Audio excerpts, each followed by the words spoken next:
അടിസ്ഥാന വികസനം, റോഡ് വികസനം എന്ന് പറയുന്ന എല്ലാവരുടെയും ഒരു സ്വപ്നമാണ്. 6 വരി പാത ഇവിടെ വന്നപ്പോൾ നമ്മൾ വളരെയധികം സന്തോഷിച്ചു. അതിവേഗം പോകാമല്ലോ. ഒന്ന് രണ്ട് കാര്യങ്ങൾ നിങ്ങൾ മുന്നിൽ വെക്കുകയാണ്. ഈ പറയുന്നത് കേന്ദ്ര സർക്കാരായാലും കേരള സർക്കാരായാലും NH അതോറിറ്റി ആയാലും ആരായാലും ഇതിന് മറുപടി തരേണ്ടതാണ്, നമുക്ക് വിവരം അറിയേണ്ടതുമാണ്. നമ്മളൊക്കെ കാർ എടുക്കുന്നത് അഡ്വാൻസ് ആയി തന്നെ നമ്മൾ വണ്ടി ഓടിക്കാൻ റോഡ് നികുതി, റോഡ് ടാക്സ് അടച്ചിട്ടാണ്. അതിനെല്ലാം പുറമെ മറ്റ് ഫീസ്, മറിച്ച ഫീസ് എന്ന് പറഞ്ഞ് വേറെ എല്ലാം GST അടക്കം നമ്മൾ കൊടുക്കുന്നുണ്ട്. ഇതെല്ലാം കൊടുക്കുന്നുണ്ട്. എന്നിട്ടാണ് നമ്മൾ ഈ വണ്ടി ഓടിക്കുന്നത്.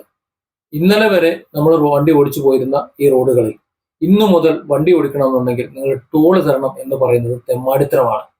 അത് നരേന്ദ്രമോദി നടപ്പിലാക്കിയാലും അത് കേരളത്തിലെ പിണറായി വിജയനെ സപ്പോർട്ട് ചെയ്താലും ഇനി NH അതോറിറ്റി എന്ന് പറഞ്ഞാലും ആര് പറഞ്ഞാലും ഗഡ്കരി എന്ന് പറഞ്ഞാലും അതങ്ങനെ തന്നെ. അത് പറയാൻ കാരണം എന്താണെന്ന് വെച്ച് കഴിഞ്ഞാൽ നമ്മൾ നിലവിൽ സഞ്ചരിച്ചുകൊണ്ടിരിക്കുന്ന റോഡുകൾ തിക്കും തിരക്കും വലിയ സൗകര്യമൊന്നും ഇല്ലാത്ത റോഡുകൾ, അതിലൂടെ പോകാൻ ടോളിന്റെ ആവശ്യമില്ല. കാരണം അതങ്ങനെ അതിവേഗത്തിൽ പോകാൻ കഴിയില്ല. സ്കൂട്ടർ ഉണ്ടാവും, ട്രാക്ടറുകൾ ഉണ്ടാവും, എല്ലാ വാഹനങ്ങളും ഉണ്ടാകും. എല്ലാവരും പോകുന്ന റോഡാണ്. ആ റോഡിൽ കൂടെയാണ് നമ്മൾ പോകുന്നത്. ടോളിന്റെ ആവശ്യമില്ല. എന്നാൽ ഇതൊന്നുമില്ലാതെ അതിവേഗം പോകാനുള്ള മാർഗമാണ് നാഷണൽ ഹൈവേ ഇപ്പൊ നമ്മൾ ഉണ്ടാക്കിച്ച 66 എന്ന് പറയുന്നത്. അപ്പോൾ ആദ്യത്തെ ആ സൗകര്യം നിലനിർത്തിയിട്ട് വേണം രണ്ടാമത്തെ ഉണ്ടാക്കാൻ.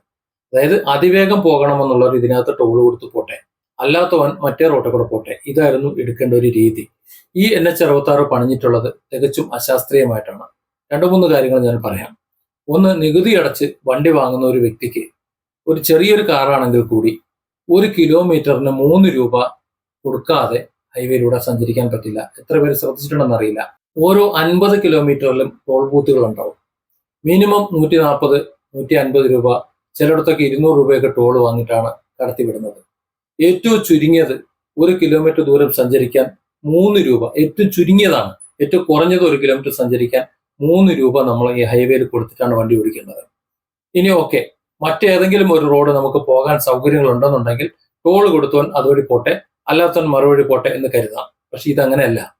നിങ്ങൾ നാളെ മുതൽ മന്തി തിന്നാ മതി, ചമ്മന്തിയും ചോറും കഴിക്കുന്ന ഒരു പട്ടിണി പാവാണെന്നുണ്ടെങ്കിൽ നിങ്ങൾ അത് കഴിക്കണ്ട. നിങ്ങൾ വീട്ടിലും നാളെ മുതൽ ചിക്കനും മന്തിയും കഴിച്ചാൽ മതി എന്ന് നിർബന്ധിക്കുകയാണ്. ഈ സർവീസ് റോഡിലൂടെ മാത്രം പോകുന്ന ബസ്സുകൾ, ചെറിയ ബസ്സുകളുണ്ട്, കാറുകളുണ്ട്, ഓട്ടോറിക്ഷകളുണ്ട്, ബൈക്കുകളുണ്ട്, ട്രാക്ടറുകളുണ്ട്, അതുപോലുള്ള മറ്റ് എല്ലാ വാഹനങ്ങളുമുണ്ട്. ഈ വാഹനങ്ങളൊക്കെ ടോൾ ഗേറ്റിന്റെ അവിടെ എത്തിയിട്ട് എന്ത് ചെയ്യും? ടോൾ ഗേറ്റിന്റെ അവിടെ വെച്ച് യാത്ര അവസാനിപ്പിക്കണം. അതിന്റെ അപ്പുറത്തേക്ക് അവർ പോകണ്ട എന്നാണോ പറയുന്നത്? പോകേണ്ടി വരുമല്ലോ. അവർക്ക് സഞ്ചരിക്കാൻ ടോൾ കൊടുക്കേണ്ടി വരും. അതാണ് ഇവിടുത്തെ അവസ്ഥ. അതായത് ഹൈവേയിലോട്ട് കയറാനിട്ട് അവകാശവുമില്ല, ഹൈവേ അവർ ഉപയോഗിക്കുന്നുമില്ല, എങ്കിലും അവർ ടോൾ കൊടുക്കണം എന്നുള്ളൊരു ഗതികേടാണ്. കാര്യം അവിടെ എത്തുമ്പോൾ സർവീസ് റോഡില്ല, പകരം ഹൈവേയിലേക്ക് കടന്ന് ഈ പറയുന്ന ടോൾ ഗേറ്റ് കഴിഞ്ഞ ശേഷം എക്സിറ്റ് ഉണ്ടാവും. അവിടെ ഇറങ്ങിയിട്ട് വീണ്ടും സർവീസ് റോഡിലോട്ട് പോകണം. അതായത് ഒരിക്കലും ഹൈവേ ഉപയോഗിക്കാത്ത ആൾക്കാർ ടോൾ കൊടുക്കാൻ വേണ്ടി മാത്രം ഹൈവേയിലേക്ക് കയറണം. ഇത് അശാസ്ത്രീയമല്ലേ? ഇത് കൊള്ളയല്ലേ? കള്ളത്തരമല്ലേ? പിടിച്ചുപറിയല്ലേ? യഥാർത്ഥത്തിൽ നിലവിൽ നമ്മൾ സഞ്ചരിച്ചിരുന്ന നമ്മുടെ സഞ്ചാര സ്വാതന്ത്ര്യത്തെ തടസ്സപ്പെടുത്തിയിട്ട് നിങ്ങൾ ഇനി മുതൽ അങ്ങനെ സഞ്ചരിക്കാൻ പാടില്ല എന്ന് വാശി പിടിച്ചുകൊണ്ട് നിർബന്ധപൂർവ്വം ഇങ്ങോട്ട് വിളിച്ചു കയറ്റിയിട്ട് നമ്മളെ പിടിച്ചു പറിക്കുകയല്ലേ ശരിക്കും ചെയ്യുന്നത്? ഇത് ശരിയാണോ? ഇത് പുനഃപരിശോധിക്കേണ്ടതല്ലേ?